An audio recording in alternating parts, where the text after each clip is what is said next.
Explanation. The vanishing of Fredrick Valentich. Disappearance of Fredrick Valentich remains one of aviation's most perplexing mysteries, a case that has haunted investigators and aviation experts for over 4 decades. On the evening of October 21, 1978, the 20-year-old pilot took off from Moorabbin Airport in Melbourne, Australia, piloting a small Cessna 182L aircraft. His destination was King Island, a routine flight across the Bass Strait that should have taken no more than an hour. The weather conditions were favorable, visibility was excellent, and Valentich, though relatively inexperienced, was a capable pilot who had logged over 150 hours of flight time. Nothing about the evening suggested that within minutes, both the young man and his aircraft would vanish without leaving behind a single piece of wreckage or any comprehensible explanation. Fredrick Valentich had been fascinated by aviation from an early age. Those who knew him described a dedicated student of flight, someone who approached flying with both enthusiasm and respect. He had applied twice to join the Royal Australian Air Force, and though his applications were unsuccessful, his determination to pursue a career in aviation never wavered. On that October evening, he filed a flight plan to King Island with the stated purpose of picking up crayfish for friends, though some later speculated he may have simply wanted additional flying experience over water. The flight began without incident.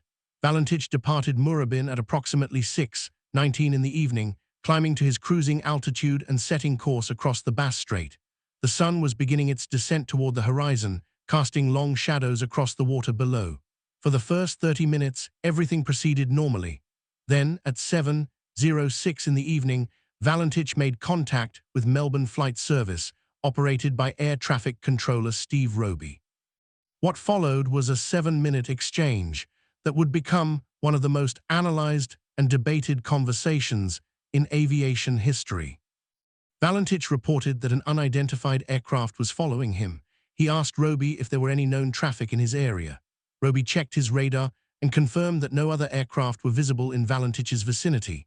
Valentich insisted that something was there, describing it as a large craft with 4 bright lights that appeared to be moving at high speed. He stated that the object was approximately 1,000 feet above him. Roby again confirmed that no traffic was showing on radar. Valentich then reported that the craft was approaching him from the east, and moments later said it was now hovering directly above him. His voice remained calm, but carried an undertone of confusion and growing concern. Transmission continued with Valentich describing the object's movements. He reported that it was orbiting above him, that it had a metallic surface, and that it appeared to be playing some kind of game with him. He mentioned that the object had a green light and seemed metallic, though he struggled to provide more specific details. At one point, he reported that his engine was running roughly, that the aircraft was experiencing problems. Roby asked him to confirm his intentions and altitude. Valentich responded that he intended to proceed to King Island, though his uncertainty was growing more evident with each transmission. Then at 7:12 in the evening, Valentich made his final transmission. He reported that the strange aircraft was hovering on top of him and that it was not an aircraft. These were the last coherent words ever heard from Fredrick Valentich. Immediately following this statement, there was a brief period of metallic scraping sounds recorded on the transmission, described by investigators as unidentifiable and unlike any known aircraft noise. Then silence. All contact was lost. The aircraft never arrived at King Island, and no distress signal was ever received. A massive search operation was launched immediately. The Australian Air Force, Navy, and civilian aircraft scoured over 1,000 square miles of ocean and coastline. For 5 days, search teams examined every possible location where wreckage might have come ashore or where debris could be floating. Despite the intensity and scope of the search, not a single piece of the Cessna was ever recovered. No oil slick, no floating wreckage, no personal items, nothing. It was as though the aircraft had been plucked from the sky and erased entirely. In the months and years that followed, theories emerged from every direction. Skeptics suggested that Valentich had become disoriented, possibly seeing the lights of his own aircraft reflected in the water or misidentifying stars and planets. Some proposed that he had staged his own disappearance, though this theory struggled to explain how he could have successfully concealed an aircraft and himself without any trace. Investigators noted that his fascination with unidentified flying objects was well documented.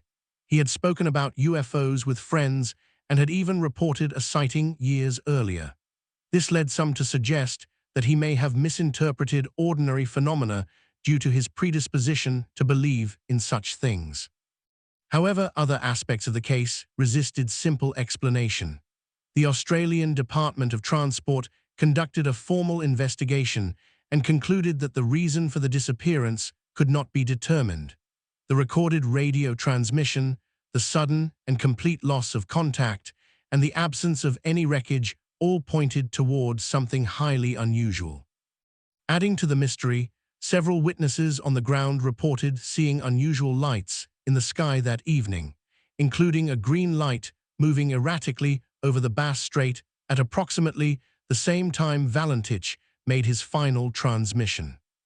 One witness, a man named Roy Manifold, had been on the coast that evening and had taken a series of photographs of the sunset. When the film was later developed, one image appeared to show an unusual object in the sky. Though analysis of the photograph proved inconclusive, it added another layer to an already baffling case. Aviation experts who reviewed the radio transmissions noted that Valentich sounded genuinely confused and concerned, not like someone fabricating a story. His descriptions were consistent throughout, and he made no attempt to sensationalize what he was reporting. To this day, the disappearance of Fredrick Valentich remains officially unexplained. The case has been examined by aviation authorities, military investigators, UFO researchers, and skeptics alike, yet no consensus has ever been reached. His family has continued to seek answers, refusing to accept that his fate will remain forever unknown. For those who study the case, the combination of the recorded transmission, the complete absence of wreckage, and the credible witness reports creates a mystery that defies conventional explanation. On that October evening in 1978, something happened in the skis over Bass Strait that removed a young pilot and his aircraft from existence without leaving behind a single clue.